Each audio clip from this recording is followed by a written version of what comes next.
savu ekskursiju ērgļos uzsākam ar viesošanos keramikas darbnīcā Podnieka nams. Kādreiz jaunībā beidzu lietišķo skolu keramiku, bet nebija man tur pielietojuma tam visam. Un tad bija iespēja dabūt zemes gabalu, kas ir vienīgs māla kalns, un tad arī tā viss sākās. Tad māls ir no šejienes? Sākumā bija, bet man pietrūka spēka to visu sagatavot. Tad tepat kaut kur arī ir pieejams, ja tas Jā, te visur ir māls. Te visur ir māls. Sākumā ar rociņām pastrādāsim, ko var rokām izdarīt, ļoti daudz ko rokām var izdarīt. Un tad mums ir jāpamēģina arī uz virpas, kā tas notiek un kāda tās sajūtas ir. Viss ir vienkārši. Un gala produkts. Man jau interesē, ko mēs tur īsti meistarosim. Kas ir šīs lietas?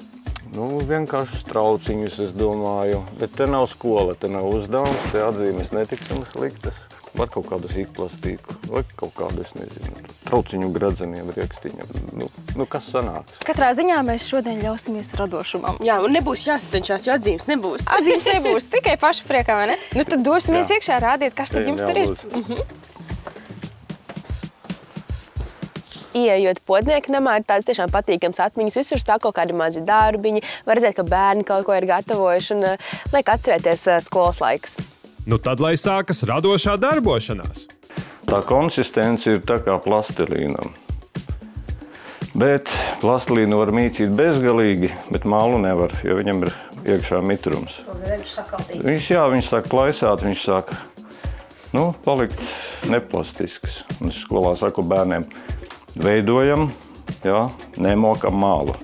Var tā drusciņu pa pirkstiņiem, rokas pēc tam nomazgāsim. Mazu gabaliņu iedošu sākumā.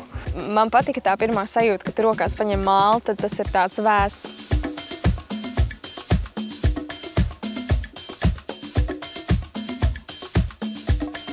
Tad mēs tagad jau taisam to trauciņu, ja? Taisam.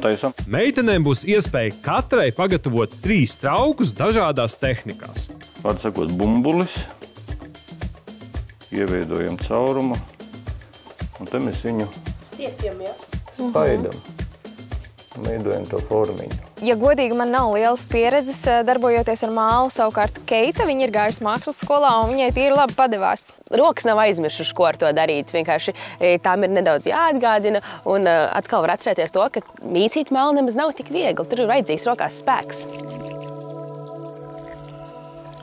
Cik jums veika lieta?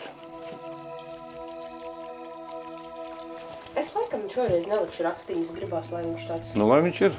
Naturāls. Jā.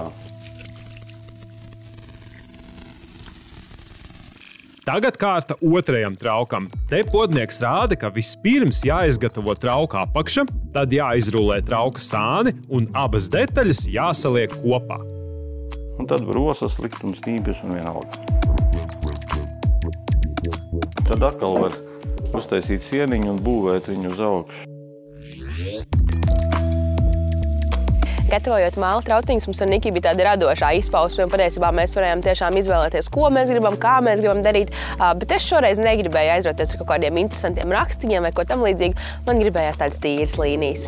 Bet nu laiks darbam pie virpas. Galvenais visu laiku ir slapjas rokas. Jā, tas tāpēc, lai nav berzes. Vienkārši smuki šrakst un viss paliek te vanītē iekšā. Un tagad ir tā spiešana, ka mēs neliekam šitā rokas, tad viņš aizies šitā, mēs neliekam šitā, tad viņš kāps te. Ir jāliek tā, lai viņš paliek tais rokās iekšā. Lai viņš, var sakot, viņš jādabūt centrā tagad ir, lai nedanso.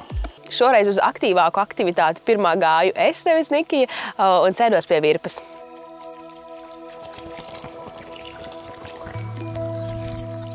Es mākslas skolas skolotāju tev dotu 10. Darboties ar virpu ir interesanti. Tev pašam jāspiež pedālus un jākontrolē to, cik ātri tā griezīsies. Un arī tad, kad uzliec rokas virsū šī māla, tev ir jāmēģina tās turēt pēc iespējas vienmērīgāk, lai nerastos nekādi kunkuļi vai vienkārši māls neaizlidot projām. Keitai sanāca neliela bļodiņa, kā viņa pati teica, saldējumam. Bet ko gatavos Nikija? Virpošana gan man patika tā sajūta, ka tu to mālu aiztiec un ka veidojās kaut kas. Sākumā es domāju, izveidošu bļodiņu vai krūzīti, bet patiesībā tas, ko tu izveidosi, to tu noskaidro tikai procesā, jo tad tur viss mainās, kā tu mālu cel uz augšu un tā, bet tas gan bija ļoti forši. Šo nodarbi es ieteiktu tādiem radošiem cilvēkiem vai cilvēkiem, kuri grib atslēgt prāta no ikdienas steigas, jo domājot par to, kā tu veidoši to mālu trauku, visas pārējās domas paliek aizmugurē kaut kur.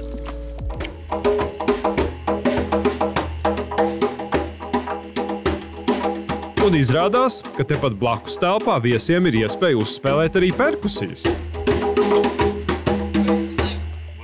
Diena ir iesākusies ar pavisam radošu nodarbi, un mēs dosimies ar Nikitu tālāk, bet es jau zinu, ka arī turpinājumā mums gaida kaut kas radošs.